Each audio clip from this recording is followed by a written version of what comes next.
तो last class का एक बार रिवाइज कर लेते हैं, जो केमिस्ट्री पे अपन पढ़ रहे थे, उसके बाद में अपन आगे बढ़ते हैं। लास्ट क्लास में मैंने बताया कि जैसे इलेक्ट्रॉन, यहाँ पे ये नोट्स हैं लास्ट क्लास के। इलेक्ट्रॉन न्यूक्लियस के चारों ओर जब चक्कर लगाता है तो वो डिफरेंट जो ऑर्बिट्स होती है, ऑर्बिटल्स होती है, उनमें चक्कर लगाता है। ये n = 1, n = 2, n = 3, n = 4, इस तरह से इन ऑर्बिट्स को नाम दिया जाता है। इन ऑर्बिट्स को एनर्जी लेवल भी बोलते हैं। ये बहुत इंपॉर्टेंट पॉइंट है। ये जो ऑर्बिट्स होती हैं, these are also called energy levels. जैसे first energy level, second, third, fourth, fifth, seven, तो ये एनर्जी लेवल्स भी कहलाते हैं। These orbits are also called energy levels of electron.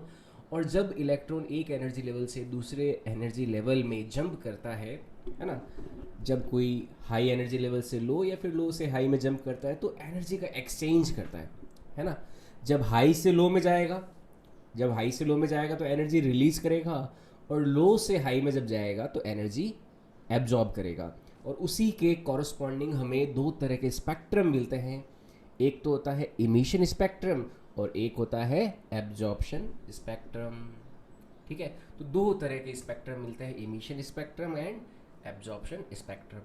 तो ये इमिशन स्पेक्ट्रम, एब्जॉर्प्शन स्पेक्ट्रम को जब हम ड्रॉ करते हैं, तो अलग अलग एनर्जी लेवल्स में जब इलेक्ट्रॉन जंप करके आता है तो उनसे हमें मिलती है सीरीज। अगर मान low electron first energy level में आता है, कहीं से भी उठ के दूसरे से आ गया, तीसरे से आ गया, चौथे से आ गया, पांचवें से आ गया और फर्स्ट एनर्जी लेवल में आया, तब हमें मिलेगा लाइमन सीरीज। और अगर इलेक्ट्रॉन सेकेंड एनर्जी लेवल में आता है, कहाँ से आ सकता है, 3, 4, 5, 6, 7 कहीं से भी आ सकता है।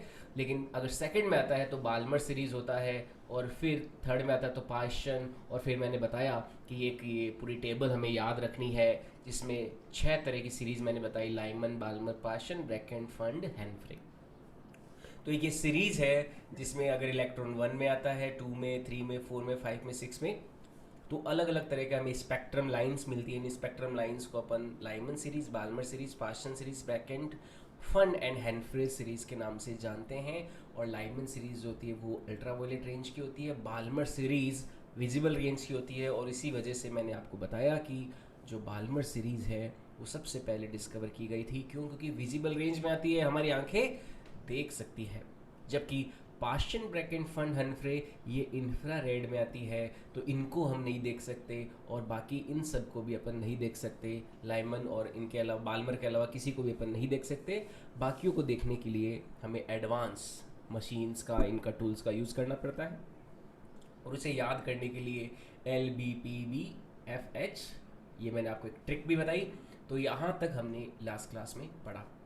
ठीक है, तो ये था आपका आपका बिल्कुल आपका ही है एटॉमिक मॉडल, नील्स बोर का एटॉमिक मॉडल। नील्स बोर ने क्या बताया कि जो इलेक्ट्रॉन्स हैं वो अलग अलग एनर्जी लेवल्स में रहते हैं एटम के चारों ओर।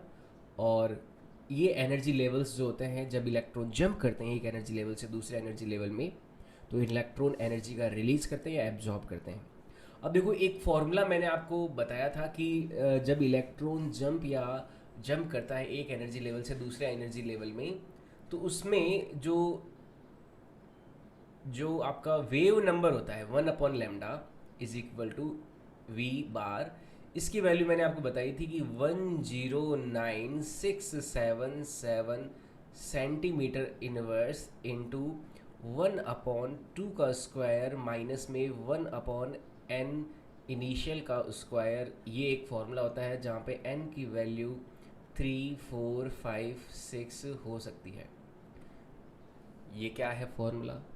देखो, यहाँ पे लैम्डा जो होता है ये होती है वेव लेंथ, है ना। लैम्डा को तो बोलते हैं वेव लेंथ। ध्यान से समझना, पूरी कहानी ध्यान से समझना। Wave length. और 1/, जो लैम्डा होता है 1/λ, इसको बोलते हैं वेव नंबर। वेव नंबर, ठीक है। वेव नंबर यानी कि इसका वैल्यू क्या हो गया, V, है ना। इसको V से बोलते हैं, इसको वेव नंबर भी बोलते हैं।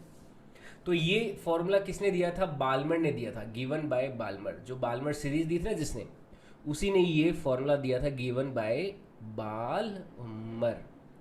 ठीक है, बाल्मर। तो बाल्मर ने ये फॉर्मूला दिया था कि इलेक्ट्रॉन अगर मान लो 3, 4, 5, 6 यहाँ पे रखते हो आप, तो हर जंप के लिए अगर मान लो 3 4 5 6 से अगर इलेक्ट्रॉन सेकेंड एनर्जी लेवल में आता है तो उसके कॉरस्पॉन्डिंग जो हमें एनर्जी मिलेगी, देखो इलेक्ट्रॉन जो है एनी लेवल से किसी भी लेवल तक, एनी लेवल से अगर जंप करता है ना, जंप करता है कहाँ पे, n बराबर 2 में, n बराबर 2 में इलेक्ट्रॉन जब जंप करेगा तो हमें कौन सी सीरीज मिलती है, बाल्मर सीरीज मिलती है। यानी कि इससे क्या होगा, एनर्जी का रिलीज होगा, है ना, release in energy, release of energy होगी, रिलीज इन एनर्जी। और इससे हमें क्या मिलेगा, बाल्मर सीरीज मिलेगी स्पेक्ट्रम की, बाल्मर सीरीज मिलेगी, है ना। जैसे होता है ना कि इलेक्ट्रॉन जो है एक तरह से आप ऐसा मानिए कि जो न्यूक्लियस है एटम का, उसके चारों ओर मंजिल है, फर्स्ट फ्लोर है, सेकंड फ्लोर है, पहली मंजिल, दूसरी मंजिल, तीसरी मंजिल, चौथी मंजिल। तो इलेक्ट्रॉन जो है दूसरी मंजिल में कूद रहा है, तीसरी, चौथी, पांचवी, छठी, सातवीं, आठवीं से। तो इस प्रक्रिया में जो एनर्जी रिलीज हो रही है, उस रिलीज एनर्जी के से हमें क्या मिल रहा है, बाल्मर सीरीज मिल रही है। और देखो एनर्जी जब रिलीज होती है तो ये वेव के फॉर्म में भी रिलीज हो सकती है। वेव क्या होती है, वेव एक एनर्जी का फॉर्म होता है। जैसे वेव जो होती है ऐसे कुछ होती है वेव, इस तरह से आप वेव को डिनोट कर सकते हो, ये वेव होती है ना। तो वेव में ये जो वेव होती है, इस वेव में ये जो लेंथ होती है इसको वेव लेंथ बोलते हैं, पहले अपन देख चुके हैं। ये जो लेंथ होती है यहाँ से यहाँ तक की, ये वेवलेंथ क्या कहलाती है, वेवलेंथ कहलाती है। जो एक पूरा ऑसिलेशन होता है ना यहाँ से यहाँ तक का एक वेव के अंदर, ये एक वेवलेंथ कहलाता है, लैम्डा कहलाता है। तो जो रिलीज होगी एनर्जी वो वेव के फॉर्म में होगी, तो उस वेव की कोई ना कोई वेवलेंथ होगी। भाई वेव है, तरंग है, तो तरंग की तरंग दैर्ध्य होगी, वेवलेंथ तो होगी। तो यहाँ पे ये जो वेवलेंथ है, ये वेवलेंथ तरंग दैर्ध्य, इसे निकालने के लिए, तरंग दैर्ध्य को निकालने के लिए, वेवलेंथ को निकालने के लिए बाल्मर ने एक फॉर्मूला दिया, 1/λ इज इक्वल टू वी बार, और उसकी वैल्यू आई 109677 सेंटीमीटर इनवर्स 1/2² माइनस 1/ni²। ये फॉर्मूला कैसे आया, ये एक्सपेरिमेंट से आया था। कहाँ से, बाय एक्सपेरिमेंट, बाय एक्सपेरिमेंट, यानी कि प्रयोग द्वारा, ये प्रयोग द्वारा दिया गया, उसने एक्सपेरिमेंट्स किए, उनसे आया था। और ये जो कांस्टेंट होता है ना 109677, इसको बोलते हैं रेबर्ग कांस्टेंट, इसका नाम होता है रेबर्ग कांस्टेंट, ठीक है, रेबर्ग नियतांक, रेबर्ग नियतांक इसे कहते हैं। तो ये बाल्मर ने फॉर्मूला दिया, 1/λ is equal to we bar 109677 centimetre inverse 1/2² minus 1/ni²। उसके बाद में इस फॉर्मूले को करेक्ट किया और रेबर्ग ने बोला, ये तो देखो किसके लिए, केवल बाल्मर सीरीज के लिए। हम किसी भी सीरीज के लिए, for any series, for any spectrum series, for any spectrum series, किसी भी स्पेक्ट्रम श्रेणी के लिए, किसी भी स्पेक्ट्रम श्रेणी के लिए,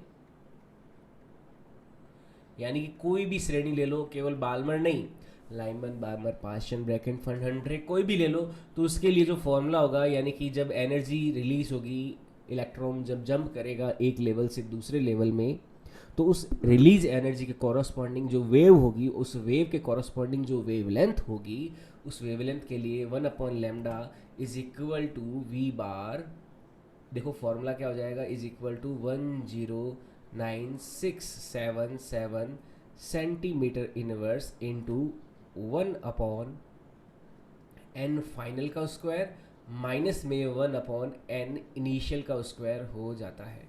तो ये फॉर्मूला जो है ये किसी भी सीरीज के लिए लागू हो सकता है। यहाँ पे एन एफ तो है final energy level of electron, और एन इनिशियल है जो इनिशियल एनर्जी लेवल था इलेक्ट्रॉन का। जैसे इलेक्ट्रॉन मान लो इनिशियली 3 में था, 3 से वो फर्स्ट में जा सकता है ना, 3 से वो 2 में जा सकता है। तो यहाँ पे एन आई तो है initial energy level of electron, initial energy level of electron, level of electron. तो इलेक्ट्रॉन का प्रारंभिक ऊर्जा, इस तरह से बोलेंगे, इलेक्ट्रॉन का प्रारंभिक ऊर्जा स्तर, है ना। पहले इलेक्ट्रॉन कहाँ पर है वो, है ना, जैसे मैंने आपको डायग्राम में बताया था कि ये न्यूक्लियस है, मान लीजिए इस न्यूक्लियस के चारों ओर इलेक्ट्रॉन अलग अलग जो सर्कुलर ऑर्बिट्स हैं उनमें चक्कर लगाते हैं। तो इलेक्ट्रॉन मान लो ऐसे सर्कुलर ऑर्बिट में चक्कर लगा रहा है, तो इलेक्ट्रॉन पहले मान लीजिए कोई यहाँ पर मौजूद है, यहाँ पर है, और यहाँ से वो जंप करके यहाँ पे कहीं पे आता है। तो जो इनिशियल जो एनर्जी लेवल होगा वो तो हमारा एन हो जाएगा, और फाइनल एनर्जी लेवल जो होगा वो एन हो जाएगा। और एन को बोल देंगे यहाँ पे N F is equal to क्या होगा, final energy level, final energy level of electron, electron का अंतिम ऊर्जा स्तर, अंतिम ऊर्जा स्तर।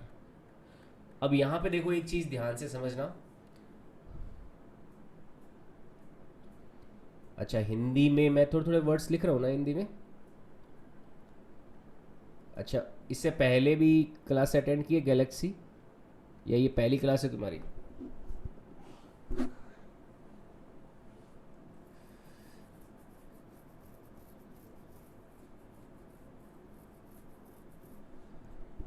ओके, मैं देखता हूँ इसमें अपन थोड़ा हिंदी भी यूज़ कर लेंगे। तो किसी भी स्पेक्ट्रम सीरीज़ के लिए जो फॉर्मूला है, अच्छा फर्स्ट क्लास है तो अभी देखो जिन जिन का फर्स्ट क्लास है आज का, तो उनसे एक रिक्वेस्ट है कि आप मैं अपना जो एल एकेडमी का यूट्यूब चैनल है जिसमें मैंने अभी तक के एटॉमिक स्ट्रक्चर के सारे लेक्चर्स जो है वो रिकॉर्ड करके वहाँ पे अपलोड कर रखे हैं।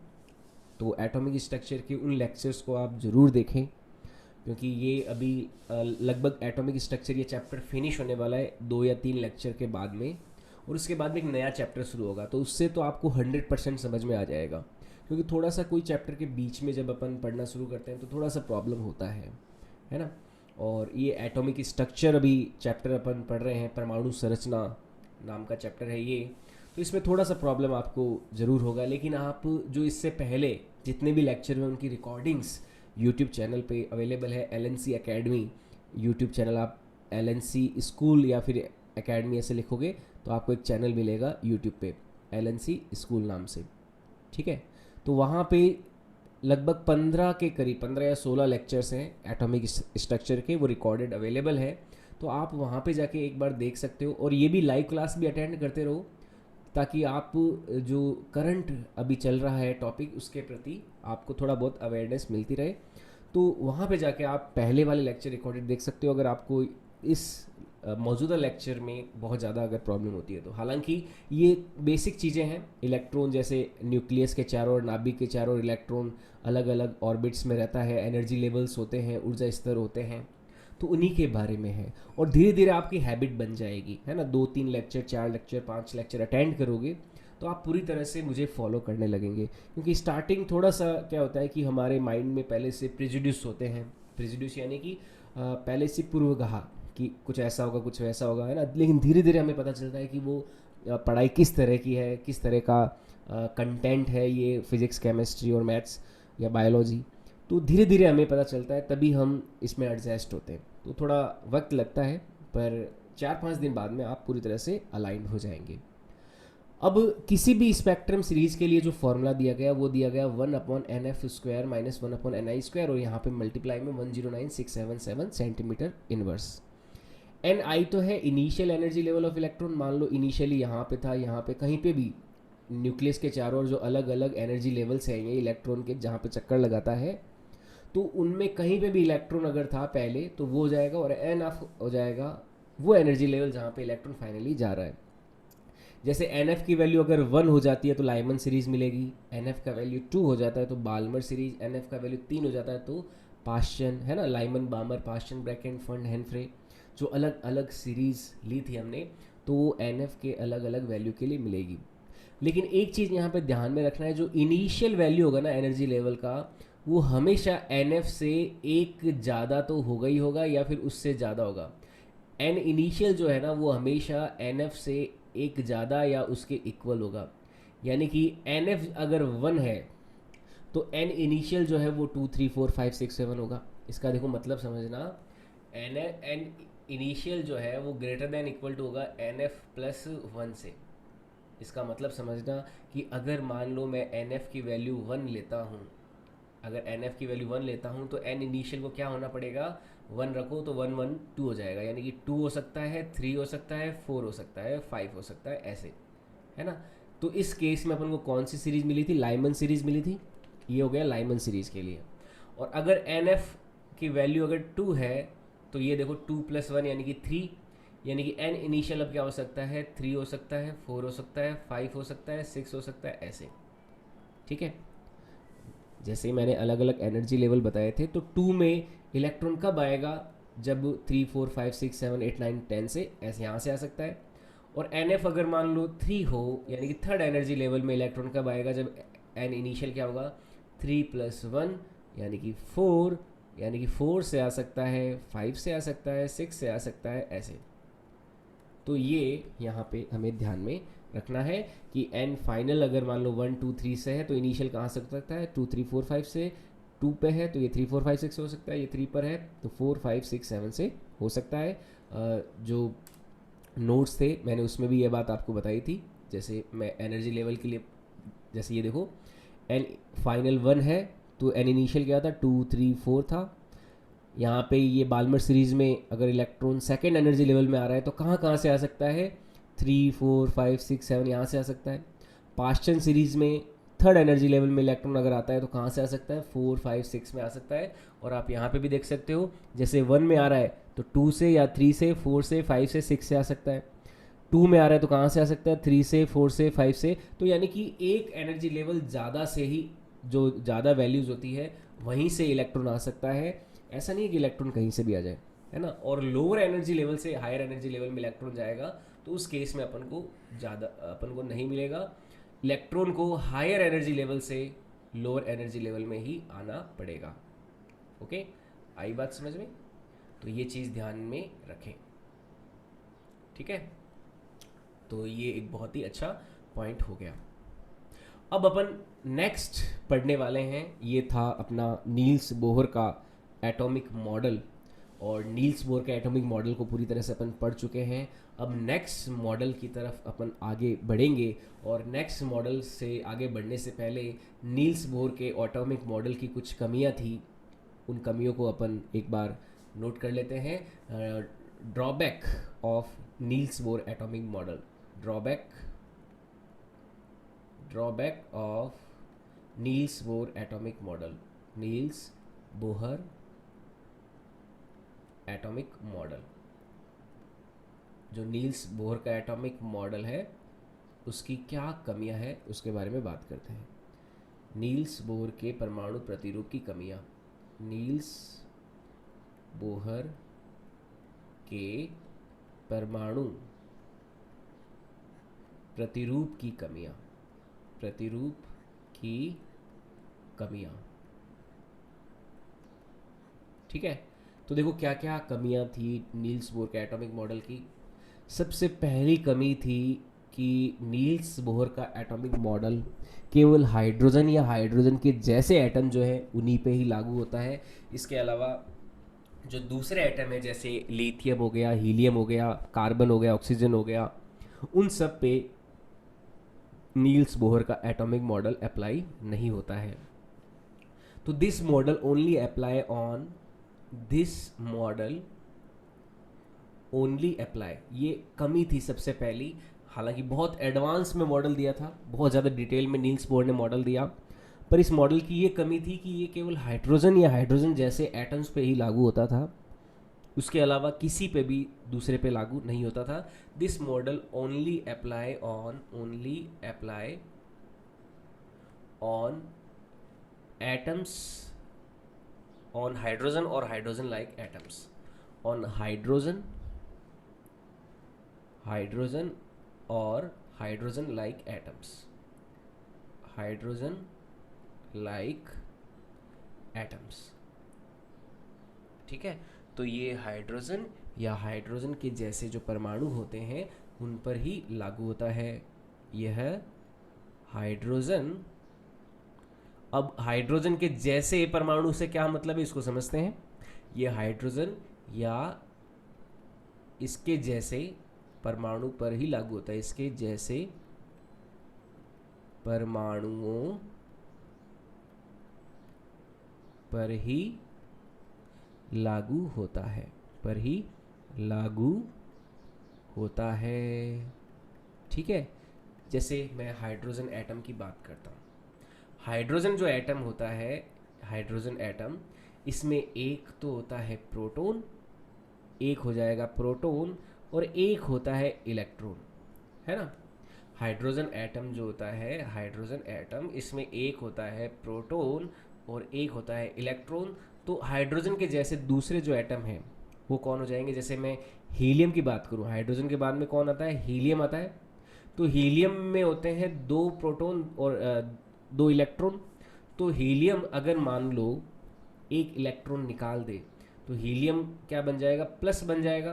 तो हीलियम में क्या बन जाएंगे? दो प्रोटॉन बच जाएंगे और एक इलेक्ट्रॉन बच जाएगा। कब? जब हीलियम एक इलेक्ट्रॉन निकाल देगा। एक इलेक्ट्रॉन निकालने पर हीलियम पे क्या चार्ज आ जाएगा? प्लस का चार्ज आ जाएगा।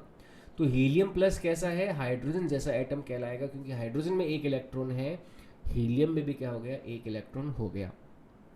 इसी तरह से लिथियम जो है, वैसे तो लिथियम में 3 प्रोटॉन होते हैं और 3 ही इलेक्ट्रॉन होते हैं, लेकिन लिथियम में से अगर 2 इलेक्ट्रॉन हटा दिए जाएं तो लिथियम पे +2 चार्ज आ जाता है। अब 2 इलेक्ट्रॉन निकल जाएंगे तो 3 में से 2 गया, यानी कि एक इलेक्ट्रॉन बच जाएगा। तो लिथियम +2 कैसा है? हाइड्रोजन के जैसा एटम बन जाएगा, है ना। आपको ये सीरीज तो याद है ना, एटॉमिक सीरीज। सबसे पहले हाइड्रोजन आता है, फिर हीलियम आता है, फिर लिथियम आता है, फिर बेरिलियम आता है, फिर बोरोन, फिर carbon, nitrogen, oxygen, fluorine, neon, है ना, सोडियम। तो इसी सीरीज को ले रहा हूँ। देखो, हाइड्रोजन में एक प्रोटॉन, एक न्यूट्रॉन, एक इलेक्ट्रॉन, दो प्रोटॉन, दो electron, 3 proton, 3 electron, 4 proton, 4 electron. इस तरह से ये एटॉमिक सीरीज चलती है। जैसे लिथियम के बाद में मैं बेरिलियम की बात करूँ तो बेरिलियम पे जब +3 चार्ज होगा तो ये 4 इलेक्ट्रॉन है, 4 में से 3 चले गए तो एक इलेक्ट्रॉन पीछे बच जाएगा और 3 और 4 इसमें प्रोटॉन रहेंगे। तो ये भी कैसा एटम कहलाएगा? हाइड्रोजन के जैसा एटम कहलाएगा। तो नील्स बोहर का जो एटॉमिक मॉडल है वो किस किस पे लागू होता है? हाइड्रोजन या हाइड्रोजन के जैसे एटम्स पे। तो हाइड्रोजन पे तो लागू होता ही है, लेकिन हीलियम पे लागू नहीं होता। हीलियम प्लस पे लागू होता है। लिथियम पे लागू नहीं होता, लेकिन लिथियम +2 पे लागू होता है। बेरिलियम पे लागू नहीं होता, पर बेरिलियम +3 पर लागू होता है। आई बात समझ में? जैसे मैं एक क्वेश्चन ले लेता हूँ, एक ऑब्जेक्टिव देखो क्वेश्चन करते हैं कि on which species Niels Bohr at model applies. On which Niels Bohr model applies. ठीक है, नील्स बोहर का परमाणु प्रतिरूप किस पे लागू होता है? नील्स बोहर का प्रतिरूप किस पर लागू होता है? किस पर लागू होता है? मैं ऑप्शन देता हूं। देखो, मैं ऑप्शन दे रहा हूं। ऑप्शन देखिए, ऑप्शन क्या है? ऑप्शन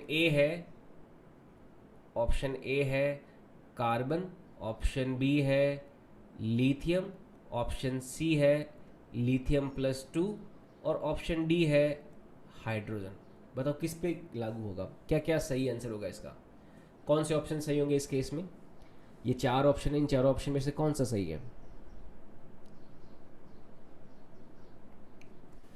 ऑन विच सी और डी। और एटॉमिक मॉडल अप्लाइड, तो कौन सा सही हो जाएगा? बिल्कुल सही लक्ष्य, सी एंड डी, बिल्कुल सही। तो 2 आंसर होंगे इसमें। देखो, दोनों ऑप्शन सही है, एक सी भी सही है और एक डी भी सही है। तो ये मल्टीपल चॉइस हो गया, है ना। 4 में से एक नहीं, 4 में से 2 ऑप्शन सही हो गए इसमें, है ना। ऐसे भी क्वेश्चन आते हैं एग्जाम में कि जिसमें 4 में से 2 क्वेश्चन सही हो, 2 ऑप्शन सही हो। हालांकि ये नीट में तो नहीं आते ऐसे क्वेश्चन, पर जो जेई का एग्जाम होता है उसमें ऐसे क्वेश्चन देखने को मिलते हैं कि 4 ऑप्शन होते हैं और 4 में से 2 ही सही होते हैं। तो यहाँ पे कौन कौन से सही हो जाएंगे? लिथियम +2 सही हो जाएगा और एक हाइड्रोजन सही हो जाएगा। तो ये दोनों ऑप्शन क्या है? करेक्ट है इस केस में। तो नील्स बोर का मॉडल, पहली कमी थी नील्स बोर के मॉडल की कि ये केवल हाइड्रोजन या हाइड्रोजन के जैसे एटम, हाइड्रोजन के जैसे एटम्स का मतलब क्या हो गया? जिनमें एक इलेक्ट्रॉन हो, है ना। अप्लाई ऑन हाइड्रोजन और hydrogen like atom. Hydrogen like atom का मतलब क्या हो गया? Having one electron, having one electron, यानी कि जिसके पास एक इलेक्ट्रॉन हो, ऐसे एटम्स के ऊपर नील्स बोर का मॉडल लगता था। इसके अलावा बाकी जितने भी दूसरे एटम हैं उन पे नील्स बोर का एटॉमिक मॉडल नहीं लगता है। ये नील्स बोर के एटॉमिक मॉडल की कमी थी, पहली कमी। दूसरी कमी क्या आती, देखो नील्स बोर के एटॉमिक मॉडल की दूसरी कमी समझना। दूसरी कमी में नील्स बोर का एटॉमिक मॉडल जो है स्टार्क और जीमान इफेक्ट को एक्सप्लेन नहीं करता। अभी हम समझते हैं स्टार्क और जीमान इफेक्ट क्या होता है। Niels Bohr atomic model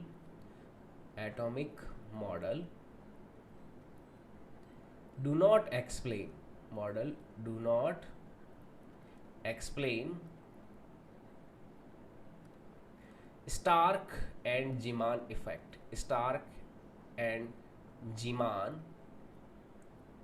effect. तो ये स्टार्क और जीमान इफेक्ट को एक्सप्लेन नहीं करता। ठीक है, यह प्रतिरूप हिंदी में लिख लेंगे, यह प्रतिरूप स्टार्क एवं जीमान प्रभाव को नहीं समझाता कि स्टार्क और जीमान इफेक्ट जो थे उनके जो ऑब्जर्वेशंस आए थे। अब स्टार्क और जीमान इफेक्ट क्या है इसको समझेंगे अपन, ध्यान से समझना। What are the Stark and Zeeman effect? तो स्टार्क और जीमान इफेक्ट क्या था? जब स्पेक्ट्रम लाइंस को, जो स्पेक्ट्रम लाइंस हमने देखी थी, जिसको हमने बनाया था अलग अलग स्पेक्ट्रम से, तो स्टार्क और जीमान इफेक्ट क्या होता है? स्टार्क इफेक्ट तो होता है इलेक्ट्रिकल फील्ड की प्रेजेंस में स्पेक्ट्रम लाइंस का डिविएट होना। तो डिविएशन ऑफ स्पेक्ट्रम लाइंस कौन सी? जब इलेक्ट्रॉन एक एनर्जी लेवल से दूसरे एनर्जी लेवल में जंप करता है तो उनसे जो लाइट इमिट होती है, जो एनर्जी का इमिशन होता है, उस एनर्जी के इमिशन से जो हमें लाइंस मिलती है स्पेक्ट्रम पट्टी पर, उन्हीं को अपन बोलते हैं स्पेक्ट्रम लाइंस। तो deviation of spectrum lines in presence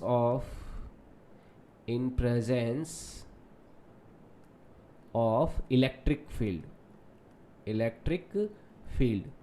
तो इलेक्ट्रिकल फील्ड की प्रेजेंस में जब स्पेक्ट्रम लाइन डिविएट होती है तो उसे स्टार्क प्रभाव बोलते हैं, स्टार्क इफेक्ट बोलते हैं। Is called Stark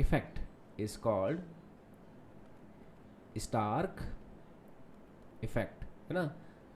iron man में जो टॉनी स्टार्क होता है ना, वैसा वही स्टार्क है ये। तो स्टार्क क्या है? स्टार्क से आप ऐसे याद रखो, स्पार्क कैसे होता है? इलेक्ट्रिसिटी से होता है ना। स्पार्क से आप ऐसा दिमाग में रखना, स्पार्क, और स्पार्किंग कहाँ होती है? इलेक्ट्रिसिटी में होती है। इलेक्ट्रिसिटी से आप आना इलेक्ट्रिकल फील्ड पे, यानी कि इलेक्ट्रिकल फील्ड पे जब स्पेक्ट्रम लाइंस का डिविएशन होता है तो उसे अपन क्या बोलते हैं? स्टार्क प्रभाव बोलते हैं। हिंदी में इसे लिख लेंगे, विद्युत क्षेत्र की उपस्थिति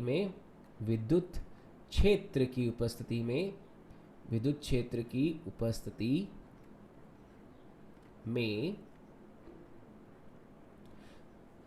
स्पेक्ट्रम रेखाओं का विपाटन, स्पेक्ट्रम रेखाओं का विभाजन या विपाटन, रेखाओं का विपाटन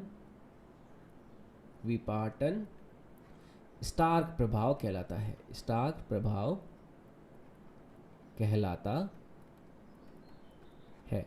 तो ये स्टार्क इफेक्ट होता है। और जो जीमान इफेक्ट है, जीमान इफेक्ट के केस में हम सेम ही होता है जीमान इफेक्ट भी, लेकिन इस केस में हम इलेक्ट्रिकल फील्ड ना लेके मैग्नेटिक फील्ड लेते हैं। तो deviation of spectrum lines in the presence of magnetic field is called Zeeman effect. तो deviation of spectrum lines in presence of magnetic field is called Zeeman effect. Magnetic field क्या होता है, जो चुंबक होती है ना, मैग्नेट होती है, मैग्नेट के आसपास भी उसका फील्ड होता है, तो उसी को मैग्नेटिक फील्ड बोलते हैं। तो मैग्नेटिक फील्ड की वजह से अगर स्पेक्ट्रम लाइंस डिविएट होती है, डिविएशन होता है उसमें, इसमें वो टूट जाती है अलग अलग दूसरी लाइनों में, तो इस इफेक्ट को बोलते हैं जीमान इफेक्ट। ठीक है, ये कहलाता है जीमान इफेक्ट। हिंदी में इसे बोलेंगे चुंबकीय क्षेत्र की उपस्थिति में, चुंबकीय क्षेत्र की उपस्थिति में स्पेक्ट्रम रेखाओं, स्पेक्ट्रम रेखाओं का विपाटन जीमान प्रभाव कहलाता है, जीमान प्रभाव कहलाता है।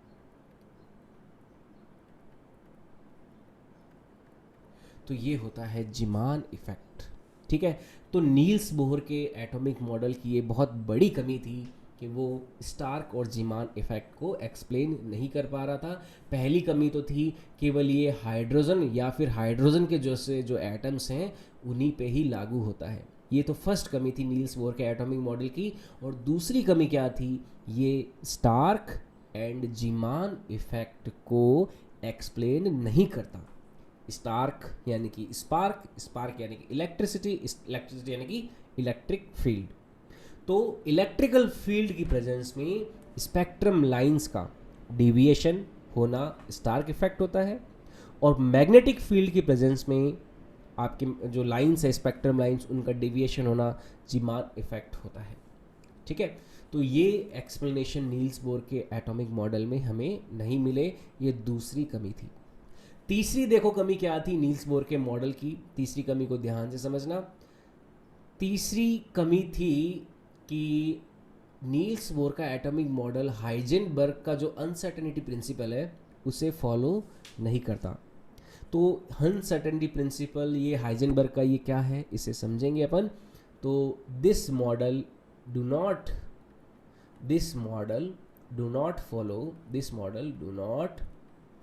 Follow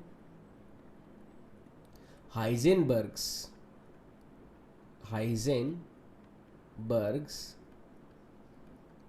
uncertainty principle। तो यह हाइजेनबर्ग की जो अनसर्टेनिटी प्रिंसिपल है उसे फॉलो नहीं करता। यह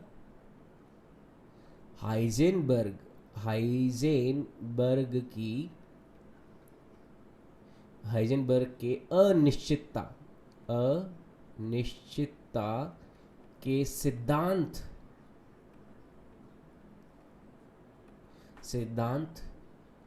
को नहीं समझाता। ठीक है, तो हाइजेनबर्ग का जो अनसर्टेनिटी प्रिंसिपल है उसे ये नहीं फॉलो करता है, अनसर्टेनिटी प्रिंसिपल को, आपका नील्स बोर का एटॉमिक मॉडल। अब देखो चौथा जो कमी है, हाँ बिल्कुल आदित्य, जो चौथा कमी है कि जो डुअल नेचर ऑफ मैटर है।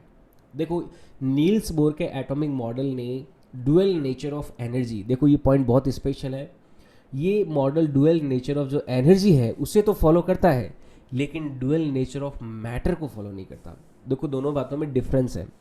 डी ब्रॉगली ने डुअल नेचर ऑफ मैटर दिया था, तो इस पूरे पार्ट में हमने इलेक्ट्रॉन को, जैसे इलेक्ट्रॉन का वेव नेचर जो है उसको कंसिडर नहीं किया था हालांकि। तो यहाँ पे डुअल नेचर ऑफ जो एनर्जी है उसको तो फॉलो किया जा रहा था, है ना, लेकिन डुअल नेचर ऑफ मैटर वाला जो प्रिंसिपल है उसे फॉलो नहीं किया जा रहा था। तो यहाँ पे एक कमी थी इस मॉडल की, it do not follow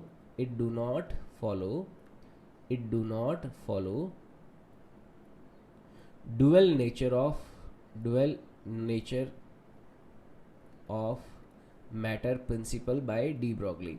dual nature of matter principal bye de Broglie. ठीक है, तो डी ब्रॉगली का जो डुअल नेचर का प्रिंसिपल था उसे यह फॉलो नहीं कर रहा था, ये इसकी कमी थी। यह प्रतिरूप, हिंदी में लिख लेंगे, यह प्रतिरूप डी ब्रॉगली के द्रव्यमान द्वैत प्रकृति के सिद्धांत, द्वैत प्रकृति के सिद्धांत का अनुसरण नहीं करता, के सिद्धांत का अनुसरण नहीं करता। तो इतनी सारी कमियां थी इस मॉडल में, और इस मॉडल की इन कमियों को दूर करने के लिए एक नया मॉडल दिया गया। इस मॉडल का नाम था क्वांटम मैकेनिकल मॉडल। तो ये एक लास्ट मॉडल होता है एटम का, क्वांटम मैकेनिकल मॉडल, जिसे अपन पढ़ेंगे। और क्वांटम मैकेनिकल मॉडल को पढ़ने से पहले हमें हाइजेनबर्ग का जो अनसर्टेनिटी प्रिंसिपल है उसे समझना होगा। हाइजेनबर्ग के अनसर्टेनिटी प्रिंसिपल को समझने के बाद में हम एक नया मॉडल क्वांटम मैकेनिकल मॉडल पढ़ेंगे। क्वांटम मैकेनिकल मॉडल, इस मॉडल को समझेंगे कि इस मॉडल के अनुसार एटम कैसा होता है, उसके अंदर क्या क्या पाया जाता है, ये सारी चीज़ें हम क्वांटम मैकेनिकल मॉडल, एक नया मॉडल होगा। और इस मॉडल से जिन बच्चों ने आज ही क्लास ज्वाइन की है, वो नेक्स्ट जो क्लास होगी उसमें जो क्वांटम मैकेनिकल मॉडल होगा, क्योंकि नया मॉडल होगा तो इसमें आपको सारा समझ में आ जाएगा। तो क्वांटम मैकेनिकल मॉडल को, हाइजेनबर्ग अनसर्टेनिटी प्रिंसिपल को, इनको अपन नेक्स्ट क्लास में सीखेंगे। तो नेक्स्ट क्लास में थोड़ा टॉपिक नए टाइप का रहेगा। तो जिन बच्चों को आज जिन्होंने क्लास ज्वाइन किया है और जिनको थोड़ा सा समझने में प्रॉब्लम आया हो,